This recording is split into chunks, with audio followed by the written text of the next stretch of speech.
তুই ফোন দেখছিস কেন ঘরে? হ্যাঁ, স্কুল যাবি না তো?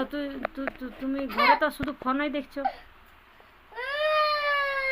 স্কুল কেন যাবে না সেটা বলে দাও আমাকে। হ্যাঁ, তো কি জন্য যাবি না? কি কারণে যাবি? কোন কোন দিদিমণিটা মারে? কি বলো, কোন দিদিমণিটা মারে? কোন দিদিমণিটা মারে বেটা?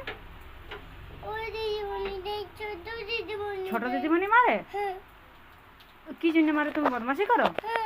তুই বদমাশি না করো শোনা। হ্যাঁ, আর দিদিমণিটা কি মানে পড়া না পারলে মারে না এমনি এমনি মারে? এমনি মারে। তো যদি দিদিমণিটাকে বলে দিই যে বাবুকে মারো না বলে। হ্যাঁ, হ্যাঁ,